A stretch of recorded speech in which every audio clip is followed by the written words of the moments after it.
है आपका self study classes with Sumit Jain YouTube channel में। सभी साथियों एक बार वीडियो को लाइक कर दें। और दोस्तों स्टार्ट हो चुका है आज का ये सेशन। अगर अभी तक आपने सेल्फ स्टडी क्लासेस ऐप को डाउनलोड नहीं किया है तो आज ही सेल्फ स्टडी क्लासेस ऐप को डाउनलोड कर लें। और दोस्तों स्टार्ट हो चुका है आज का ये सेशन, ठीक है। जल्दी से डाउनलोड करें सेल्फ स्टडी क्लासेस ऐप जिनको भी पढ़ना है। और बढ़िया यहाँ पर कोर्स लॉन्च किया गया है दोस्तों, है ना, जो कि आपका अंतिम ब्रह्मास्त्र क्रश कोर्स है। और ये मात्र 599 रुपए का है। टीजीटी पीजीटी का अंतिम ब्रह्मास्त्र। इसमें आपको 5000 क्वेश्चन की test series, tricky video, Hindi व्याकरण निचोड़ क्लास और डाउट्स वाले वीडियो यहाँ पर आपको मिलने वाले हैं। तो दोस्तों इस कोर्स में कौन से ऐसे हैं जिसको आपको अंतिम 15 दिन में दोस्तों अच्छा रिवीजन करना है, अच्छा अध्ययन करना है, ऐसे सभी साथी इस कोर्स में एडमिशन लेकर के आज ही सेल्फ स्टडी क्लासेस ऐप पर आइए। नीचे नंबर चल रहा है तो जुड़ जाइए। और जो साथी दोस्तों 1 साल के लिए पढ़ना चाहते हैं हिंदी साहित्य का तो 1000 रुपए में आप इस कोर्स में एडमिशन ले सकते हैं। अभी ऑफर है इसका। मॉडल पेपर टीजीटी पीजीटी का मात्र 350 में, 350 में 3000 प्रश्नों की दोस्तों टेस्ट सीरीज आपको मिलने वाली है ना। तो जिन भी साथियों को एडमिशन लेना है वो सेल्फ स्टडी क्लासेस ऐप आज ही डाउनलोड करें और वीडियो को लाइक और शेयर जरूर कर दें दोस्तों, ठीक है। चलिए तो स्टार्ट करते हैं। 2020 टेस्ट सीरीज में भी आपको जुड़ना है, सभी लोग जुड़ जाएं। और दोस्तों अध्ययन आज से चालू करते हैं सेल्फ स्टडी क्लासेस में। चलिए आज का पहला प्रश्न है, छायावादी काव्य का रुद्र किसे कहा जाता है? छायावादी काव्य का रुद्र किसे कहा जाता है? प्रसाद, निराला, पंत या फिर महादेवी को? छायावादी काव्य का रुद्र किसे कहा जाता है, इसका क्वेश्चन आपको बताना है। सभी लोग आंसर बताएंगे, उत्तर क्या हो जाएगा? प्रसाद, पंत, निराला या फिर महादेवी वर्मा। छायावादी काव्य का रुद्र किसे कहा जाता है? अच्छा क्वेश्चन है, लाइक जरूर करते रहिए और एक बार अपने मित्रों तक शेयर भी करते रहिए दोस्तों। यहां पर सीधा आपका क्वेश्चन जा रहा है कि सर छायावाद का रुद्र कहा जाता है किसे? निराला यानी बी नंबर आपका बिल्कुल सही है। महादेवी वर्मा की बौद्ध दर्शन से प्रभावित रचना कौन सी है? अच्छा क्वेश्चन है, बहुत बढ़िया। महादेवी वर्मा के बारे में अपन को पता है 1907 में दोस्तों इनका जन्म हुआ, है ना। निहार, रश्मि, नीरजा, इनकी बहुत सारी ये रचनाएं मानी जाती हैं दोस्तों। सप्तपर्णा यामा, है ना, सांध्य गीत। और यहां पर आपसे पूछा है कि दोस्तों महादेवी वर्मा की बौद्ध दर्शन से प्रभावित रचना कौन सी है? निहार, नीरजा, सांध्य गीत या फिर रश्मि। और यहां पर सीधा आंसर आपका जा रहा है, बहुत सारे लोगों ने आंसर बता दिया है, डी नंबर यानी कि Rashmi. Very good answer. D जिन्होंने बताया उनका आंसर बिल्कुल सही है। कामायनी को मानवता का रसात्मक इतिहास किसने कहा है? कामायनी को मानवता का रसात्मक इतिहास किसने कहा है? आचार्य नंद दुलारे वाजपेयी, आचार्य रामचंद्र शुक्ल, शिवदान सिंह चौहान या फिर नामवर सिंह।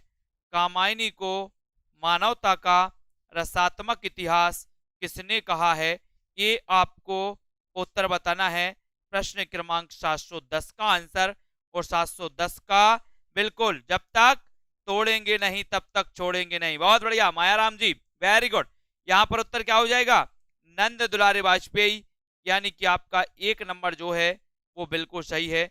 ये नंबर आपका राइट आंसर है। वल्लभाचार्य का वेदांत सूत्र पर लिखा प्रसिद्ध ग्रंथ है तो कौन सा है? वेदांत सूत्र पर लिखा प्रसिद्ध ग्रंथ कौन सा है, इसका आंसर आपको बताना है। सभी लोग वीडियो को लाइक जरूर करेंगे, वीडियो को शेयर कर दें अपने मित्रों तक और दोस्तों जुड़े रहें इसी प्रकार से। वल्लभाचार्य का वेदांत सूत्र पर लिखा गया प्रसिद्ध ग्रंथ कौन सा है, इसका आंसर बताना है। और बहुत सारे लोगों ने आंसर बता दिया है। वल्लभाचार्य को जानते हैं दोस्तों, शुद्धाद्वैत के प्रवर्तक, शुद्धाद्वैतवाद के प्रवर्तक माने जाते हैं। और आपने बताया है अणुभाष्य, वेरी गुड आंसर। ये अणुभाष्य कई बार पूछा गया, एक तो डायरेक्ट पूछ लिया जाता है कि अणुभाष्य के रचनाकार कौन है, तब आपका उत्तर होता है अणुभाष्य के रचनाकार कौन माने जाते हैं दोस्तों? वल्लभाचार्य, ठीक है, वेरी गुड।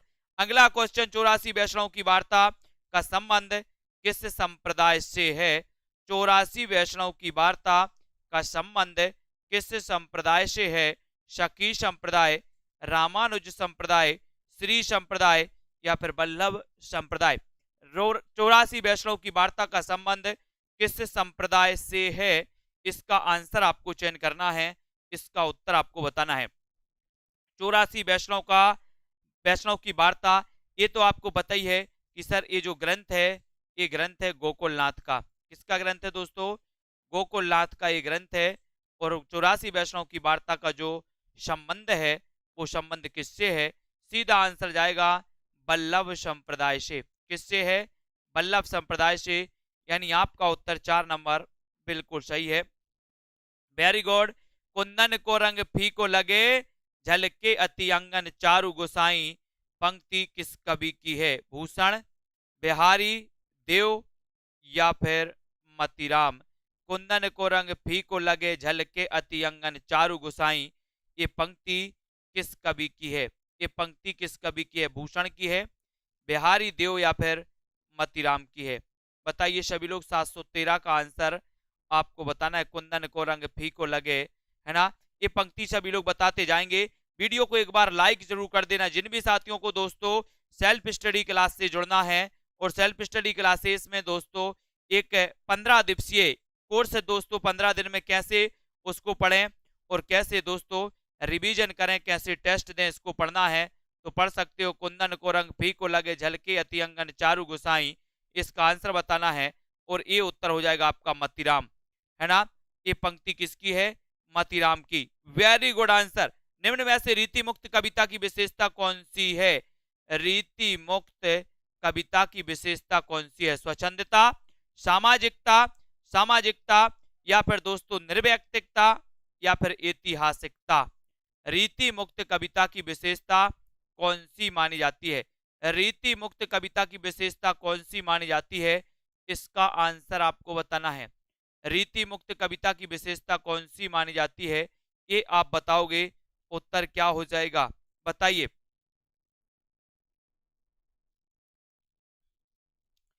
नोट्स नहीं रहते हैं, वीडियो कोर्स रहता है, उसी में टेस्ट रहते हैं। आपको self study classes app download करना पड़ेगा, वहीं पर आपका पूरा मटेरियल ऐप में ही मिलेगा। रीति मुक्त कविता की विशेषता कौन सी नहीं है, तब आपका उत्तर यहां पर हो जाएगा स्वच्छंदता, यानी कि 1 नंबर आपका बिल्कुल सही है।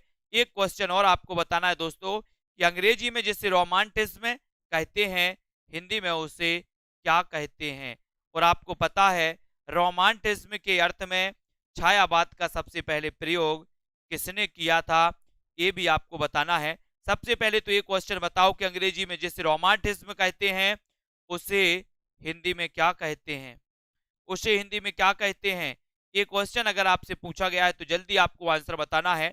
अच्छा प्रश्न है दोस्तों, लाइक जरूर करिए, अपने मित्रों को शेयर करिए, और यहाँ पर सीधा आंसर आपका जाएगा कि सर इसे छायावाद कहा जाता है ना, जिसका समय माना जाता है 1918 से लेकर के 1936, है ना।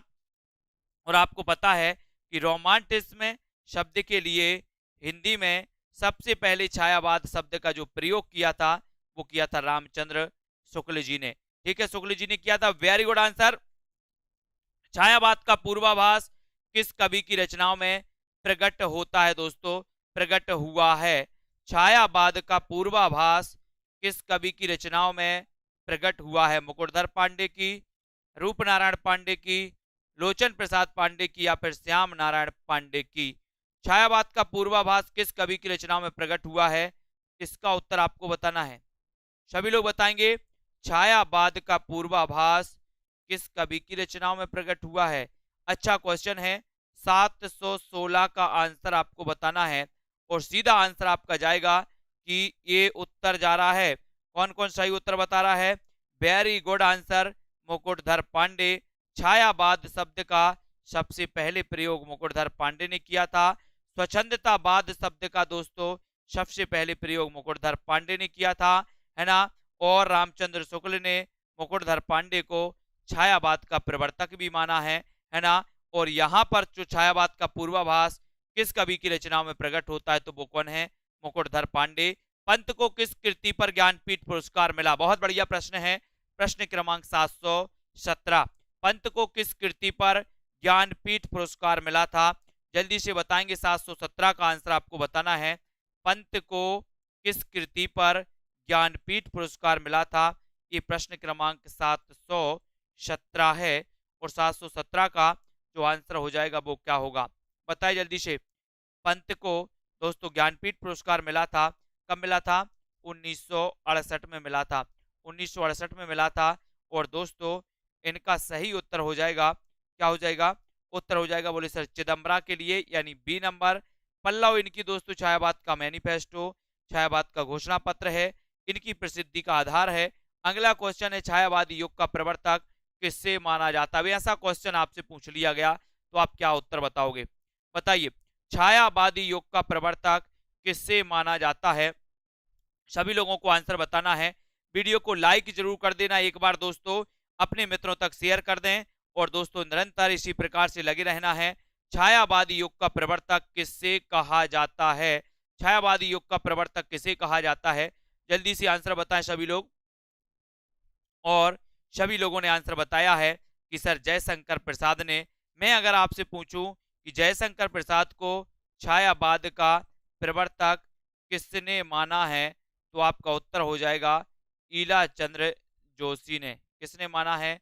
ईला चंद्र जोशी, यानी कि एक नंबर जो है वो बिल्कुल सही हो जाएगा, जयशंकर प्रसाद एक नंबर राइट आंसर। हिंदी काव्य की आधुनिक मीरा किससे कहा जाता है दोस्तों, है ना? आपको बताना है आधुनिक मीरा किससे कहा जाता है, आधुनिक मीरा किसे कहा जाता है। ये क्वेश्चन लगभग सभी को पता है। अगर दोस्तों आधुनिक काल का कबीर कहें तो आप नागार्जुन लगा दोगे, आधुनिक काल का सूरदास कहें तो आप दोस्तों क्या लगा दोगे? सूरदास कहें तो आप क्या लगा दोगे? सूरदास। अगर कहें कि आदिकाल का सूरदास किसे कहा जाता है, तब आप उत्तर क्या बताएंगे दोस्तों? तो आप बताएंगे अयोध्या सिंह उपाध्याय हरिऔध। लेकिन आपसे पूछा गया कि आधुनिक युग की मीरा किसे कहा जाता है, तब आपका उत्तर क्या हो जाएगा? आधुनिक युग की मीरा कहा जाता है महादेवी वर्मा को, यानी कि आपका उत्तर 3 नंबर सी नंबर जो है वो बिल्कुल सही हो जाएगा, सी नंबर सही हो जाएगा। Very good answer. तेरा वैभव देखूं या जीवन का क्रंदन देखूं, ये पंक्ति किसकी है? तेरा वैभव देखूं या जीवन का क्रंदन देखूं, ये पंक्ति किसकी है? निराला, अज्ञे, महादेवी वर्मा या फिर बच्चन की? तेरा वैभव देखूं या जीवन का क्रंदन देखूं, ये पंक्ति किसकी है? ये पंक्ति किसकी है? जल्दी से सभी लोग बताएंगे। अच्छा क्वेश्चन है दोस्तों, और जल्दी से एक बार लाइक कर दें। सेल्फ स्टडी क्लासेस ऐप को जरूर डाउनलोड कर लें। अच्छा मौका है, लास्ट के 15 दिन में आप रिवीजन कर सकते हैं, आप टेस्ट लगा सकते हैं, निचोड़ क्लासें, डाउट्स वाली क्लासें, ट्रिकी वीडियो पढ़ सकते हैं। ये लास्ट 15 दिन में दोस्तों आपके लिए 5000 क्वेश्चन की टेस्ट सीरीज, जो मोस्ट इंपोर्टेंट क्वेश्चन इसी में आपको मिलने वाले हैं, है ना? तो तेरा वैभव देखूं या जीवन का क्रंदन देखूं, ये पंक्ति आपको बतानी थी और आपने सीधा उत्तर महादेवी वर्मा की ओर बढ़ा दिया, तो आपका राइट आंसर हो गया। Very good. राम की शक्ति पूजा किस श्रेणी की रचना है? दोस्तों आपको पता है कि छायावाद की सबसे उत्कृष्ट रचना मानी जाती है राम की शक्ति पूजा, है ना? और राम की शक्ति पूजा की रचनाकार कौन है? निराला जी। राम की शक्ति पूजा की रचनाकार कौन है? निराला जी। निराला जी को छायावाद का रुद्र कहा जाता है ना? आपको पता है। यहां पर आपको बताना है दोस्तों, यहां पर सभी लोग आंसर बताएंगे, है ना? यहां पर बताना है कि राम की शक्ति पूजा किस श्रेणी की कविता है। प्रश्न क्रमांक 721 में, और 721 में दोस्तों लंबी कविता मानी जाती है। कैसी कविता मानी जाती है? लंबी, यानी कि आपका जो 2 नंबर है वो बिल्कुल सही है। लंबी कविता 2 नंबर आपका राइट आंसर हो जाएगा। अगले क्वेश्चन की ओर हम बढ़ते हैं। अगला क्वेश्चन है कामायनी का मूल दर्शन क्या है? बहुत बढ़िया आंसर। कामायनी का मूल दर्शन क्या है? जल्दी से बताएंगे सभी लोग। कामायनी का मूल दर्शन क्या है? चारवाक दर्शन, है ना? प्रत्याभिज्ञा दर्शन दोस्तों, और बौद्ध दर्शन, या फिर जैन दर्शन? ये आंसर आपको बताना है। कामायनी का मूल दर्शन क्या है? कामायनी के बारे में बोले सर 1935 इसका रचना काल, ठीक है, ये आपका हो जाएगा, ठीक है। और 15 इसमें सर्ग कामायनी, है ना? कामायनी को याद करना है, और ये क्या है? महाकाव्य है। और यहाँ कामायनी का मूल दर्शन बताना है कि मूल दर्शन क्या है, और आपने बिल्कुल सही आंसर बताया है कि सर ये जो प्रत्यभिज्ञा जो दर्शन है ये कामायनी का मूल दर्शन है, यानी कि आपका जो 2 नंबर है वो बिल्कुल सही है, बी नंबर आपका बिल्कुल सही। Very good. प्रगतिवाद काव्य किस विचारधारा से प्रेरित है? प्रगतिवाद काव्य किस विचारधारा से प्रेरित है? आदर्शवाद से, मार्क्सवाद से, अस्तित्ववाद से, या फिर गांधीवाद से? प्रगतिवाद काव्य किस विचारधारा से प्रेरित है? इसका आंसर आपको चयन करना है। अच्छा क्वेश्चन है दोस्तों। प्रगतिवाद अपन पढ़ते हैं और प्रगतिवाद के प्रवर्तक जो है पंत माने जाते हैं, है ना। और आपको पता है, बोले सर 1936 से लेकर के 1943 का जो काल है ये प्रगतिवाद का काल माना जाता है और ये मार्क्सवाद से प्रभावित है। यानी कि आपका बी नंबर बिल्कुल सही हो जाएगा। नेक्स्ट प्रश्न है, आग और राग का कवि किसे कहा जाता है? आग और राग का कवि किसे कहा जाता है? दिनकर, निराला, पंत या फिर प्रसाद को? आग और राग का कवि किसे कहा जाता है? अच्छा क्वेश्चन है। वीडियो को लाइक जरूर करना और यहां पर राइट आंसर होगा आग और राग का कवि किसे कहा जाता है। सीधा आंसर है किसे कहा जाता आग और राग का। देखते हैं कौन बता रहा है। नया बैच स्टार्ट नहीं होगा अभी, है ना। जिनको पढ़ना है रिकॉर्डेड कोर्स दोस्तों, टीजीटी पीजीटी के लिए अंतिम सांस, अंतिम प्रहार, है ना, अंतिम ब्रह्मास्त्र, मात्र 599 के कोर्स में, है ना, जिसमें आपका रिवीजन भी हो जाएगा। जिसने पढ़ा भी नहीं है उनके लिए भी दोस्तों ये बहुत अच्छा दोस्तों ये कोर्स है। 599 में एक कोर्स रखा गया जिसकी वैलिडिटी है 3 महीने की, ठीक है। और दोस्तों 1000 रुपए का जो ऑफर है हिंदी साहित्य का संपूर्ण कोर्स, उसकी वैलिडिटी है 1 साल की, ठीक है। यहां पर बताना आग और राग का कवि किसे कहा जाता है और सभी लोगों ने उत्तर बताया है कि सर ये कहा जाता है दिनकर को। दिनकर यानी 1 नंबर। प्रगतिवाद का दार्शनिक आधार क्या है? प्रगतिवाद का दार्शनिक आधार क्या है? साम्यवाद है, प्रयोगवाद है, पूंजीवाद है या फिर अस्तित्ववाद है? प्रगतिवाद का दार्शनिक आधार क्या है? इसका उत्तर आपको बताना है। प्रगतिवाद का दार्शनिक आधार क्या है? जल्दी से कमेंट में लिखो। अच्छा प्रश्न है दोस्तों, प्रगतिवाद का दार्शनिक आधार क्या है, ये आपको चयन करना है। और सीधा सीधा आंसर यहां पर प्रगतिवाद का दार्शनिक आधार आपसे पूछा गया। साम्यवाद, प्रयोगवाद, पूंजीवाद या अस्तित्ववाद, क्या है?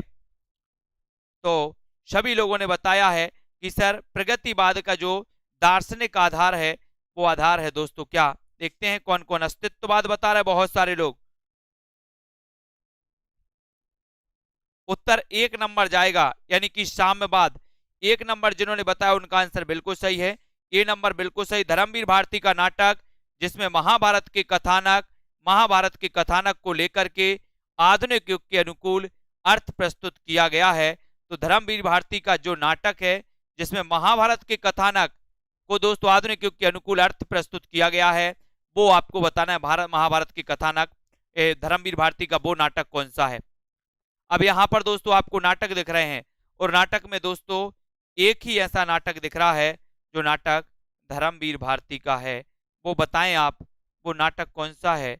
आपका उत्तर हो जाएगा क्या?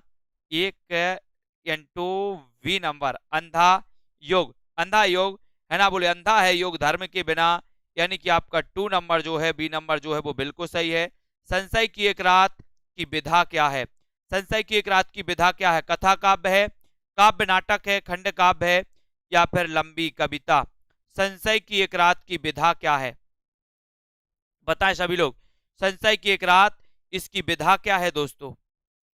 ये तो सभी को पता है कि सर ये नरेश मेहता जी की रचना है, लेकिन इसकी विधा अगर आपको बताने के लिए कहा गया तो आप क्या उत्तर लगाएंगे इसमें, है ना। लाइक जरूर कर दें एक बार वीडियो को, जल्दी से लाइक करो और संशय की एक रात की विधा बताओ जल्दी से। बहुत अच्छा प्रश्न है। संशय की एक रात की विधा क्या मानी जाती है? बहुत अच्छा क्वेश्चन है दोस्तों। वीडियो को एक बार लाइक जरूर कर दें। संशय की एक रात की विधा बताना है और सीधा आंसर चला जाता है कि सर एक काव्य नाटक है। ये क्या है? काव्य नाटक, यानी कि आपका जो बी नंबर है वो बिल्कुल सही है। काव्य नाटक सही है। पटकथा किसकी रचना है? पटकथा फिर से पूछ लिया गया आपसे, बता दो। पटकथा किसकी कविता है? श्रीकांत वर्मा, दुष्यंत कुमार, धर्मवीर भारती या फिर धूमिल की? पटकथा किसकी रचना है या पटकथा किसकी कविता है दोस्तों, ये बताइए। सभी लोग बताएंगे। और पटकथा तो आपको पता ही है कि 2-3 बार अपन पढ़ भी चुके हैं दोस्तों। और उत्तर हो जाएगा आपका धूमिल। पटकथा धूमिल, बोले पटकी कथा धूमिल पड़ गई, है ना। डी नंबर आपका राइट आंसर। भक्तिकाल और रीतिकाल का समन्वयक कवि किसे कहा जाता है? बहुत बढ़िया आंसर। भक्तिकाल और रीतिकाल का बताना है दोस्तों। भक्तिकाल और रीतिकाल का समन्वयक जो कवि हैं वो कौन है, बताएं। समन्वयक कवि कौन है? सेल्फ स्टडी क्लासेस ऐप अगर आपने डाउनलोड नहीं किया तो अभी डाउनलोड कर लें दोस्तों, है ना। वीडियो को लाइक कर दें एक बार और शेयर कर दें सभी लोग, ठीक है। और दोस्तों एक बढ़िया स्पेशल सा कोर्स आपके लिए रखा गया, मात्र आपके लास्ट दिनों के लिए, 15 दिन के लिए दोस्तों रखा गया, जिसको आप पढ़ करके दोस्तों परीक्षा के लिए खड़े हो सकते हैं, परीक्षा का डट कर मुकाबला कर सकते हैं। ऐसा कोर्स आपके लिए मात्र 599 में रखा है। जिन भी साथियों को लगता है कि हमें लास्ट की 15 दिन में अच्छे से पढ़ना है, रिवीजन करना है एक बार, तो वो इस कोर्स में एडमिशन ले सकते हैं। और इसका उत्तर आपका हो जाएगा जगन्नाथ दास रत्नाकर, यानी कि 1 नंबर आपने जो बताया बिल्कुल सही आंसर है। साकेत के किस सर्ग में उर्मिला लक्ष्मण मिलन वर्णित है? साकेत महाकाव्य 1931, ठीक है। साकेत में कितने सर्ग? 12 सर्ग हैं, ठीक है। साकेत के किस सर्ग में उर्मिला लक्ष्मण मिलन वर्णित है? ये आपको चयन करना, नवम में, दशम में, एकादश या फिर द्वादश। आपको पता है कि सर साकेत के रचनाकार मैथिली शरण गुप्त है, राम पर आधारित दोस्तों ये महाकाव्य है ना। और साकेत महाकाव्य में ये 1931 इसका रचना काल है। और आपको बताना है कि साकेत में कौन सा ऐसा सर्ग है जिसमें उर्मिला और लक्ष्मण का मिलन वर्णित है। ये 4 विकल्प हैं और 4 में से आपने उत्तर चयन किया है दोस्तों, है ना। कौन सा चयन किया है बताएं सभी लोग। बहुत अच्छा क्वेश्चन है दोस्तों, है ना, जल्दी से आपको बताना है। और बहुत सारे लोगों ने आंसर चयन किया है, क्या बताया है जल्दी से बताएं। कौन सा सर्ग है जो दोस्तों आपका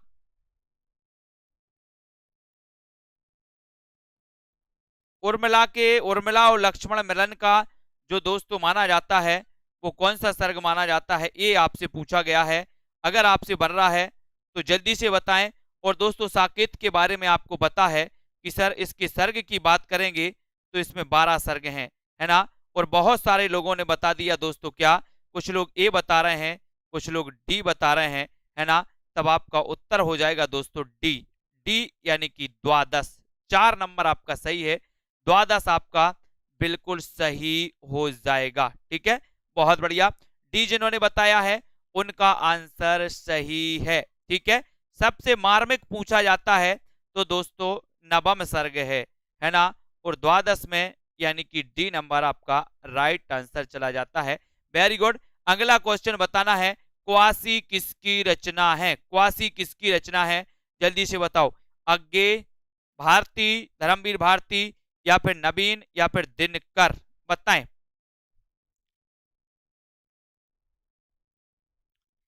जल्दी से आपको चयन करना है, फटाफट से बताएंगे आप। क्वासी किसकी दोस्तों रचना है? क्वासी के रचनाकार कौन है बताएं।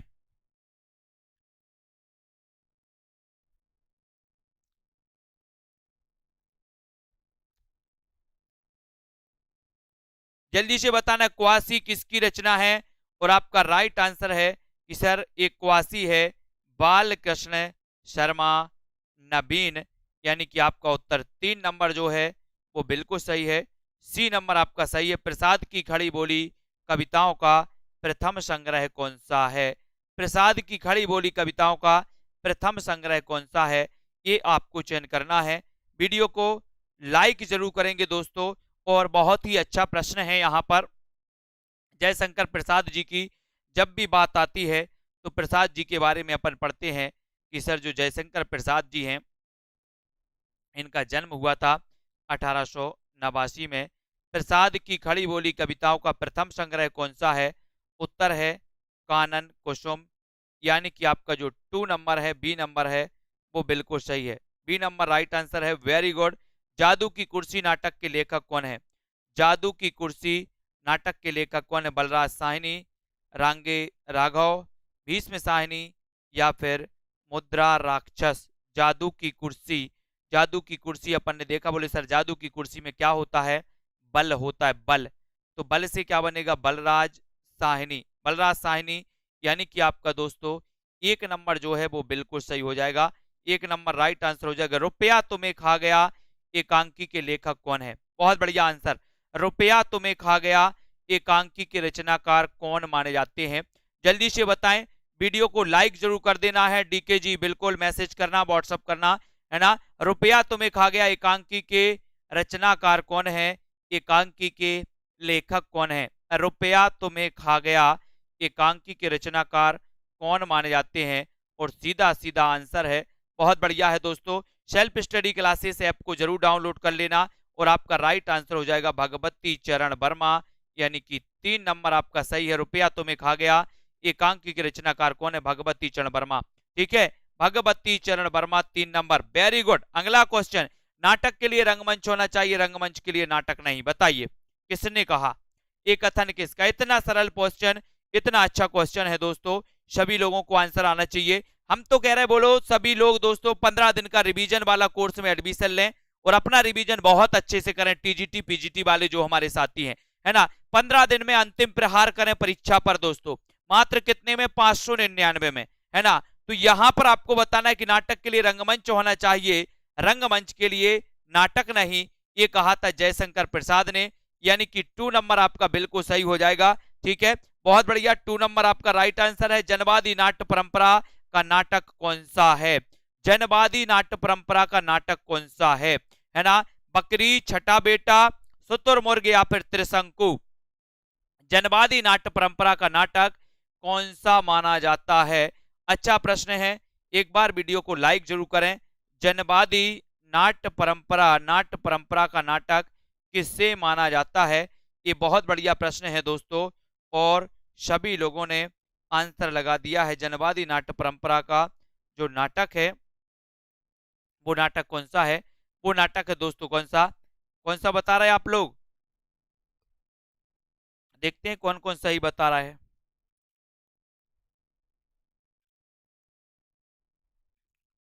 और अधिकांश लोगों ने सही आंसर बताया, बकरी। ये जनवादी नाट्य परंपरा का नाटक है दोस्तों और इसके रचनाकार कौन है? सर्वेश्वर दयाल सक्सेना, सर्वेश्वर दयाल सक्सेना। यहां पर आपका एक नंबर जो है वो बिल्कुल सही है, ये नंबर आपका राइट है। शारदिया के नाटककार कौन है? शारदिया के नाटककार कौन है? मोहन राकेश, जगदीश चंद्र माथुर, डॉक्टर लक्ष्मी नारायण लाल या फिर दोस्तों इनमें से कोई नहीं। जल्दी से आपको चयन करना है। शारदिया के नाटककार कौन माने जाते हैं? जल्दी से बताएं कौन माने जाते हैं शारदिया के नाटककार? ये किसका नाटक है और कौन से ऐसे साथी हैं जिन्होंने सेल्फ स्टडी क्लासेस ऐप को डाउनलोड नहीं किया? सभी लोग डाउनलोड करें। और यहां पर आपने बिल्कुल सही आंसर लगाया है कि शारदिया के जो नाटककार हैं वो हैं जगदीश चंद्र माथुर, यानी कि विकल्प नंबर आपका 2 की ओर जा रहा है, बी की ओर जा रहा है। जिन्होंने भी बताया उनका आंसर बिल्कुल सही है। अंधा कुआं के रचनाकार कौन है? अंधा कुआं के रचनाकार कौन माने जाते हैं? लक्ष्मी नारायण मिश्र, लक्ष्मी नारायण माथुर, है ना, लक्ष्मी नारायण लाल या लक्ष्मी नारायण गुप्त। अंधा कुआं, देखो अंधा कुआं, अंधा कुआं के रचनाकार कौन है? अब लक्ष्मी का चक्कर आ गया है, अब झेलो लक्ष्मी का चक्कर। अंधा कुआं के रचनाकार कौन है? अंधा कुआं के रचनाकार आपको चयन करना है दोस्तों। सभी लोग वीडियो को लाइक जरूर करेंगे और दोस्तों वीडियो बहुत अच्छा है, बहुत अच्छा है, मतलब दोस्तों आपको लगे रहना है। और अंधा कुआं के जो रचनाकार हैं वो है कौन? बहुत बढ़िया, पहचान लिया, मेरा लाल, लक्ष्मी का लाल अंधा कुआं में गिर गया। लक्ष्मी का लाल काय में गिर गया? अंधा कुआं में। लाल तो लक्ष्मी नारायण लाल, वेरी गुड। सीलबत्ती सुरेंद्र वर्मा के किस नाटक की पात्र है? ये सीलबत्ती तो कितनी बार पूछा गया है, बताओ। सीलबत्ती, सीलबत्ती सुरेंद्र वर्मा के किस नाटक की पात्र है? ये आपको चयन करना है। और दोस्तों self study classes app download करें आज ही, है ना। और दोस्तों टिपटॉप यूट्यूब चैनल और एग्जाम पर यूट्यूब चैनल में बहुत सारे वीडियो आ रहे हैं, उनको भी आप लोग देखते रहें, है ना। रात्रि 10 बजे एग्जाम पार में लाइव क्लास होती है, वो भी देखे सभी लोग। और सीलवती सुरेंद्र वर्मा के किस नाटक की पात्र है, यहां पर आपका सीधा आंसर चला गया कि सर सूर्य की अंतिम किरण से सूर्य की पहली किरण तक हम सीलवती रहेंगे। कैसे रहेंगे? सीलवती रहेंगे। ठीक है, तो याद रख लेना, बोले सूर्य की अंतिम किरण से सूर्य की पहली किरण तक हम सीलवती रहेंगे, सीलवती, है ना। तो सीलवती इसकी पात्र है दोस्तों। ये नाटक सुरेंद्र वर्मा का है। बंग महिला की कहानी दुलाई वाली को हिंदी की प्रथम कहानी, ये क्वेश्चन फिर से पूछ लिया गया आपसे, बताइए। बंग महिला की कहानी दुलाई वाली को हिंदी की प्रथम कहानी किसने माना? किसने माना? दुलाई वाली 1907, है ना। बंग महिला राजेंद्र बाला घोष। और आपको पता है कि उत्तर क्या हो जाएगा यहां पर? दुलाई वाला। गलत नहीं करना किसी को, कल भी ये क्वेश्चन अपना आया था, रिपीट हुआ है क्वेश्चन। देखते कौन कौन गलत कर रहा है, उसकी तो क्लास ही लगेगी आज, गलत कौन कर रहा है। और दुलाई बाली यानी कि उत्तर है राय कृष्णदास, यानी कि डी नंबर बिल्कुल सही, वेरी गुड आंसर, है ना। ये सी बता रहे तनु जी, है ना। सी कौन बता रहा है? ये अभिलाषा जी। और कौन बता रहा है? सी, है ना। सी वालों को बिल्कुल, यहां पर आपका राय कृष्णदास सही है। स्वयंभू को हिंदी का सर्वोत्तम कवि किसने माना, है ना, जल्दी बताओ। प्रथम कवि किसने माना, ऐसा भी है, सर्वप्रथम कवि किसने माना, ये बताइए। स्वयंभू को हिंदी का सर्वप्रथम कवि किसने माना? 741, 741 का सरल क्वेश्चन, बिल्कुल और बिल्कुल सरल क्वेश्चन है। तो उत्तर आपका हो जाएगा, क्या हो जाएगा? उत्तर हो जाएगा दोस्तों कि स्वयंभू को हिंदी का सर्वोत्तम जो कवि माना है ना, कवि माना है, वो माना है राहुल सांकृत्यायन ने, है ना। यानी कि आपका एक नंबर जो है वो बिल्कुल सही है कुरैशी जी, वेरी गुड, एक number right answer Rahul Sankrityayan. कितने शहरों में कितनी बार, बताइए।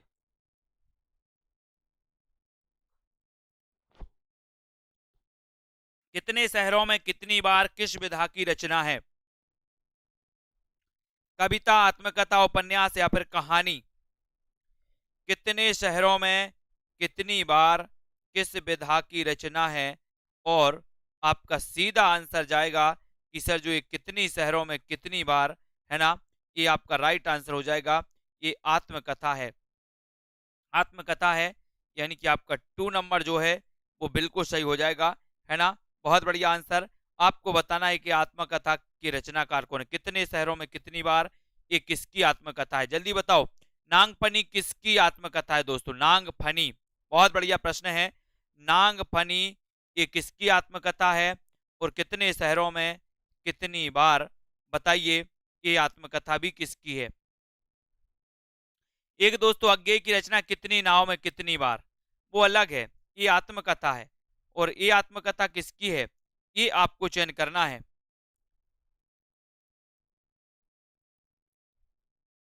और यहां पर दोस्तों आपका आंसर हो जाएगा, क्या हो जाएगा?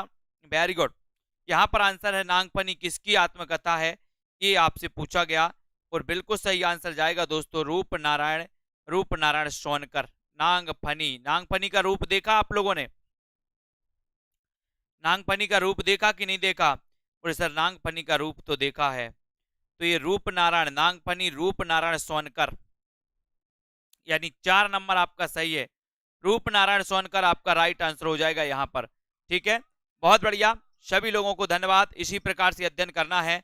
और दोस्तों यहां पर जाते हैं अंतर्नाद के रचयिता कौन है? अंतर्नाद, अंतर्नाद के रचनाकार कौन माने जाते? दिनकर, वियोगी हरि अज्ञेय या फिर राय कृष्णदास?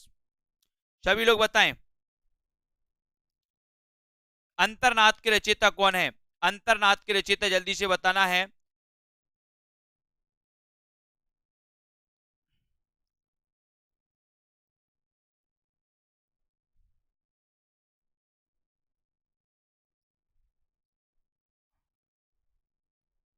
यहां पर दोस्तों ये स्वयंभू को नहीं है, हिंदी का सर्वोत्तम कवि यहां पर पूछा गया था, है ना। ये सर्वप्रथम कवि पूछा गया था, हिंदी का सर्वप्रथम कवि, ये स्वयंभू नहीं, स्वयंभू नहीं। यहां पर क्वेश्चन, एक क्वेश्चन थोड़ा सा गड़बड़ है, लेकिन यहां पर आपको हिंदी का सर्वोत्तम कवि या सर्वप्रथम कवि बताना था, है ना, जो मैंने आपसे कहा भी था। तो राहुल सांकृत्यायन यहाँ पर ये तो सही है। ठीक है, अब यहाँ पर देखो आप, यहाँ पर अंतर्नाद के रचयिता कौन है, अंतर्नाद के रचयिता कौन है ये आपको बताना है ना। स्वयंभू को तो जो प्रथम कवि माना हिंदी का वो राम कुमार वर्मा ने माना है ना। स्वयंभू को दोस्तों राम कुमार वर्मा ने माना है। और यहां पर आपसे अंतर्नाद के रचयिता पूछा गया है, अंतर्नाद के रचयिता कौन है, जल्दी से आपको चयन करना है और सीधा आंसर जाएगा कि इसके जो रचयिता हैं वो हैं दोस्तों वियोगी हरि, यानी 2 नंबर आपका बिल्कुल सही है। बहुत बढ़िया अंतर्नाद, विजयराज जी वेरी गुड। नई कविता और अस्तित्ववाद का लेखक कौन है, ये क्वेश्चन कई बार आया, नई कविता और अस्तित्ववाद।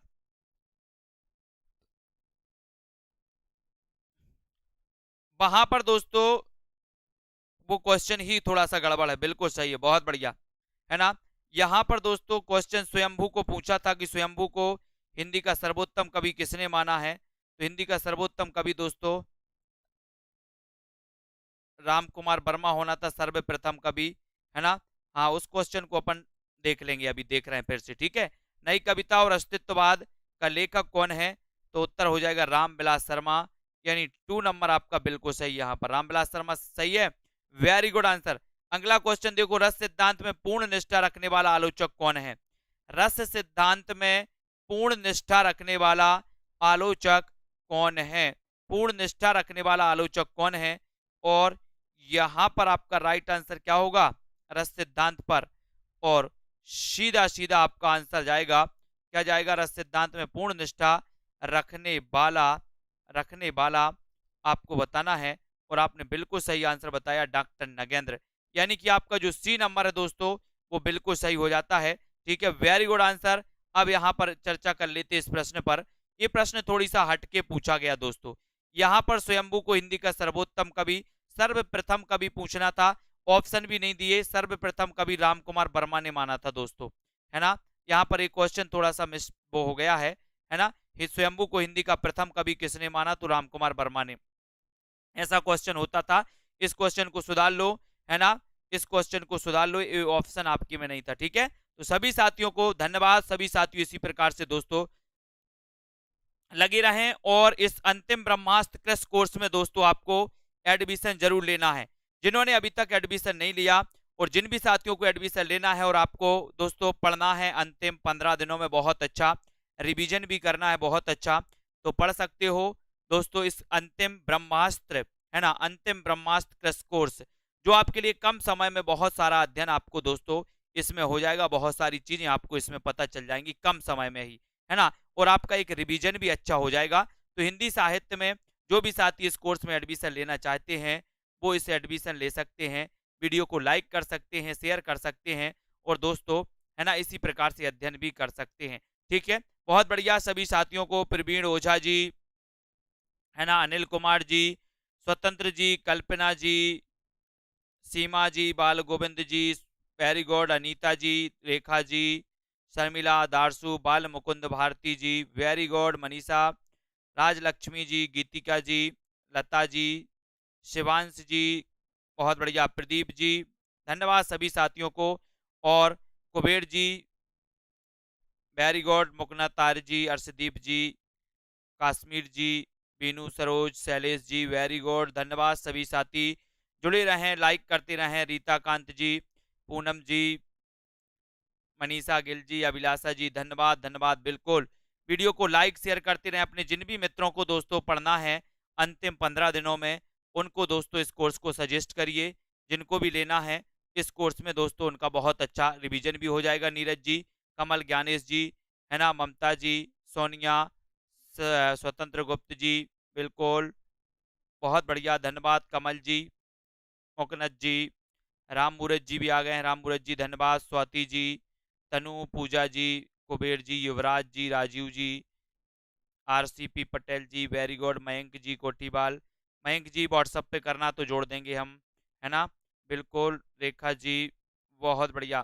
धन्यवाद धन्यवाद, विश्वास जी, नेहा चौहान जी, धन्यवाद सभी साथियों को, डेके जी, डेकी जी, डीके, है ना, और अशोक, अशोक जी, राकेश जी, ठीक है, जयदीप जी, बहुत बढ़िया, राजीव जी, दूसरा नंबर है व्हाट्सअप वाला, व्हाट्सअप वाला नीचे नंबर चल रहा है पट्टी पर, दूसरा वाला नंबर चालू है व्हाट्सअप पर, है ना, दूसरा वाला। ठीक है, तो सभी साथियों को धन्यवाद, जुड़े रहें, वीडियो को लाइक करते रहें। और दोस्तों अभी एग्जाम पर एक लाइव क्लास होगी, उस पर भी आपको जुड़ना है ना, और अपना अध्ययन बहुत अच्छे से करना है। ठीक है, सभी साथियों को धन्यवाद। जय हिंद।